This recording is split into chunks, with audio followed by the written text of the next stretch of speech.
Hello friends, how are you? I hope you all are fine.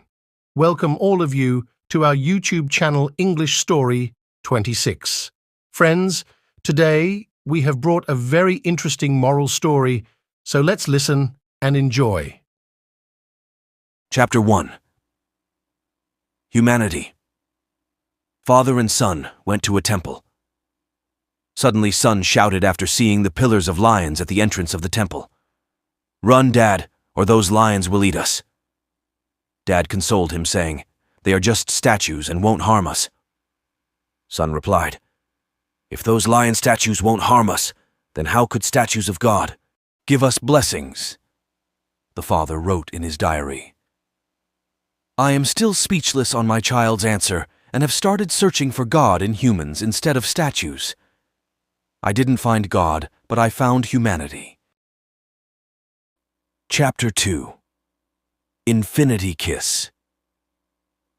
There are some things money can't buy. What's more valuable than money to you?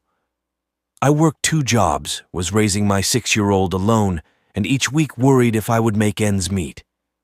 In the evening, my son and I would spend a little time together, but he felt my stress even though I tried to hide it from him. One night we were sitting together and I was reading him a story. The story was about a family who had everything, a new car, beautiful home. It was so far from what we knew, it felt like make-believe. Tears came to my eyes and I turned away from my son. I didn't want him to see me like this. My young but very wise little boy seemed to read my mind and said, "Mommy, don't cry. This family may have a lot of things, but you know we are rich too." I looked at him, not quite understanding what he meant. He went on to say, "We may not have a lot, but we have each other and we love each other.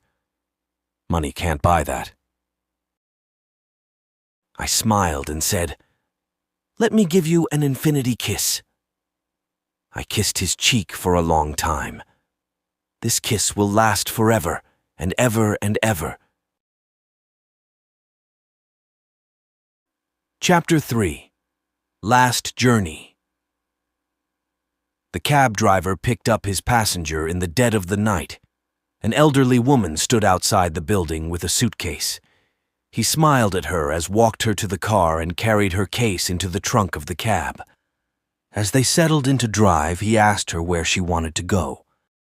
After giving him the address, she asked, "Can we drive through downtown to get there?" "It'll be longer," he said.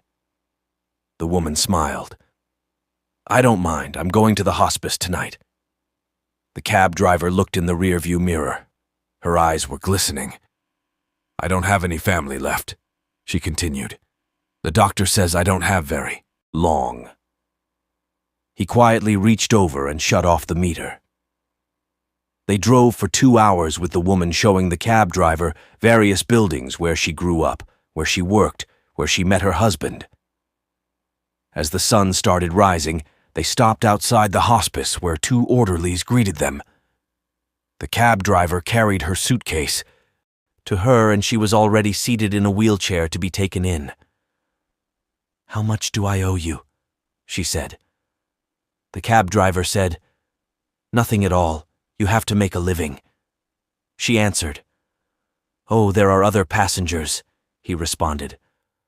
Almost without thinking, he bent and gave her a hug. She held onto him tightly.